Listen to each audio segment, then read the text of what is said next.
জয় রাধে। আজকের পাঠ সার্বভৌম ভট্টাচার্য উদ্ধার শ্রী চৈতন্য চরিতামৃত মধ্যলীলা খণ্ড শ্লোক ৭৬।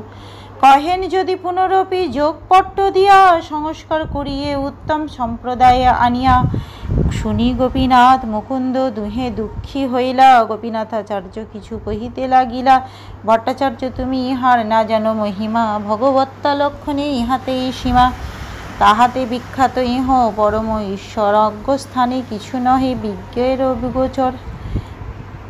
সার্বভৌম ভট্টাচার্য তখন প্রস্তাব করলেন, শ্রীচৈতন্য মহাপ্রভু যদি চান তাহলে আমি তাকে পুনরায় যোগপট্ট মানে সন্ন্যাসীদের বিশেষ দান করে সংস্কার করিয়ে উত্তম সম্প্রদায়ে নিয়ে আসতে পারি। শ্রীচৈতন্য মহাপ্রভু যে ভারতী সম্প্রদায়ে সন্ন্যাস গ্রহণ করেছেন তা সার্বভৌম ভট্টাচার্যের পছন্দ হয়নি, তাই তিনি তাকে সরস্বতী সম্প্রদায়ে প্রতিষ্ঠিত করতে চেয়েছিলেন।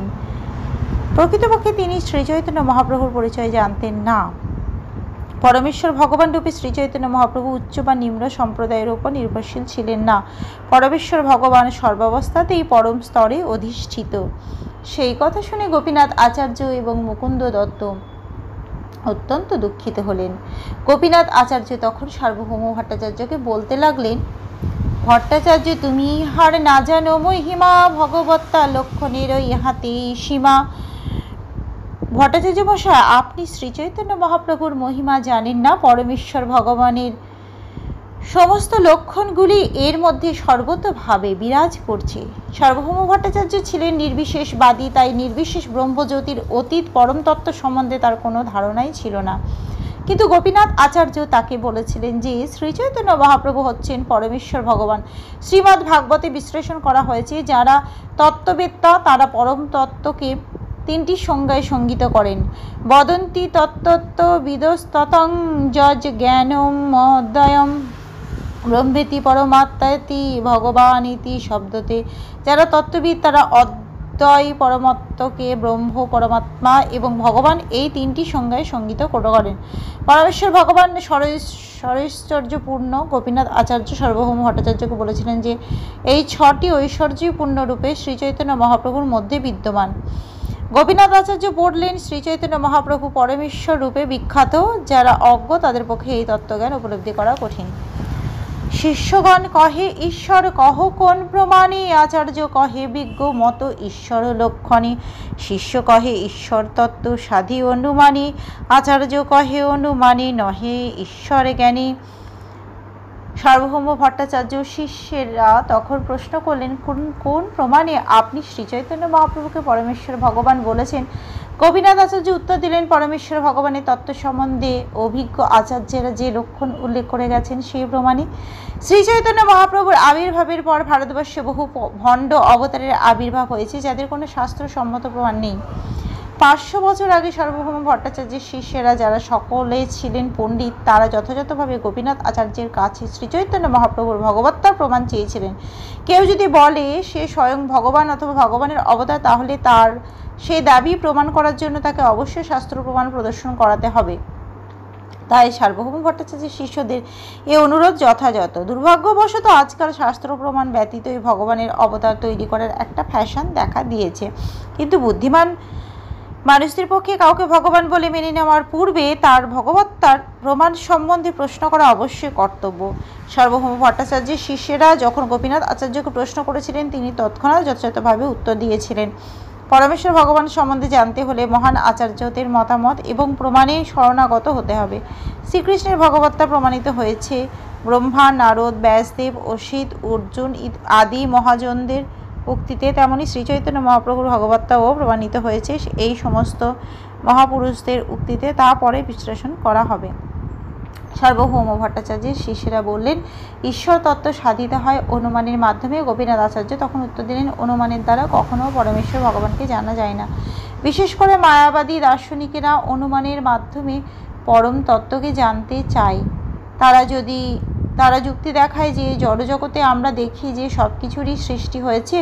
আমরা যদি কোনো কিছুর ইতিহাস পর্যালোচনা করি তাহলে আমরা দেখতে পাই একজন স্রষ্টা রয়েছেন। তাই এই বিশাল জগতে নিশ্চয় একজন স্রষ্টা রয়েছেন। এই ধরনের যুক্তির মাধ্যমে তারা সিদ্ধান্ত করেন যে কোনো উচ্চতর শক্তি এই জড় জগৎ সৃষ্টি করেছেন, মায়াবাদীরা স্বীকার করে না যে সেই মহত্তর শক্তিটি হচ্ছেন একজন ব্যক্তি।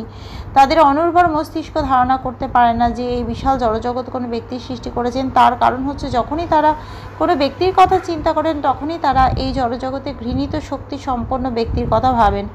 কখনো কখনো মায়াবাদী দার্শনিকেরা শ্রীকৃষ্ণ বা রামচন্দ্রকে ভগবান বলে স্বীকার করেন, কিন্তু তারা মনে করেন যে ভগবান একটি জড় শরীর ধারণ করেছেন। মায়াবাদীরা বুঝতে পারে না যে পরমেশ্বর ভগবান শ্রীকৃষ্ণের দেহ চিন্ময়। তারা মনে করে যে শ্রীকৃষ্ণ একজন মহাপুরুষ, একজন মানুষ যার মধ্যে পরম শক্তি ব্রহ্ম রয়েছে। তাই তারা চরম সিদ্ধান্ত করেন যে নির্বিশেষ ব্রহ্মই হচ্ছে পরম তত্ত্ব, পরমেশ্বর ভগবান শ্রীকৃষ্ণ নন।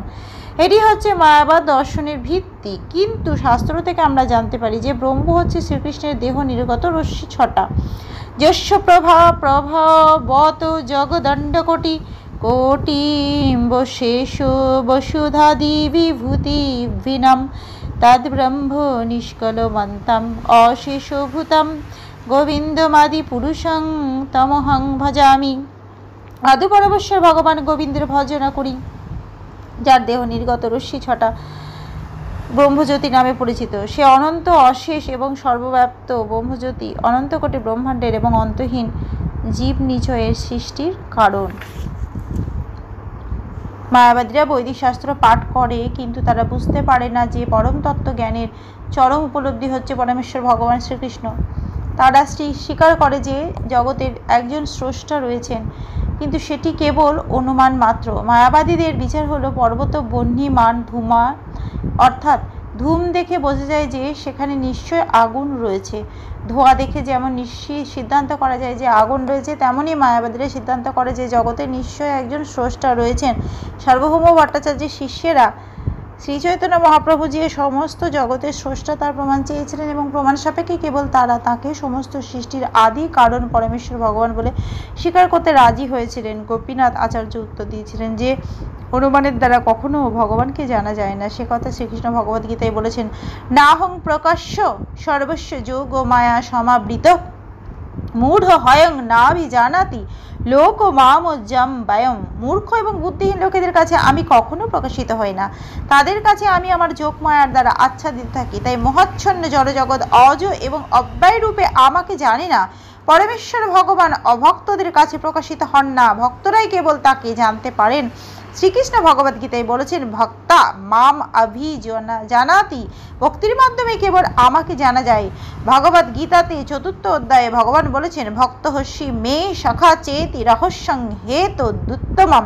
এখানে শ্রীকৃষ্ণ অর্জুনকে বলেছেন যে যেহেতু তিনি তার ভক্ত, তাই ভগবত গীতার নিগূঢ় তত্ত্ব তিনি তার কাছে প্রকাশ করেছেন। অর্জুন সন্ন্যাসী ছিলেন না, অথবা বৈদান্তিক বা ব্রাহ্মণও ছিলেন না, তিনি ছিলেন কেবল একজন কৃষ্ণ ভক্ত। এ থেকে বোঝা যায় যে পরমেশ্বর ভগবানকে জানতে হয় ভক্তের কাছ থেকে। শ্রী চৈতন্য মহাপ্রভু স্বয়ং বলেছেন, গুরু কৃষ্ণ প্রসাদে পায় ভক্তিলতা বীজ। কৃষ্ণ ভক্ত অথবা শ্রীকৃষ্ণের করুণা ছাড়া শ্রীকৃষ্ণকে জানা যায় না। তার বহু প্রমাণ প্রদর্শন করা যায়, সেই কথা পরবর্তী শ্লোকে প্রতিপন্ন হয়েছে। আজকের পাঠ এই অবধি। ভজ শ্রীকৃষ্ণ চৈতন্য প্রভু নিত্যানন্দ শ্রী অদ্বৈত গদাধর শ্রীবাসাদি গৌরভক্ত বৃন্দ। হরে কৃষ্ণ কৃষ্ণ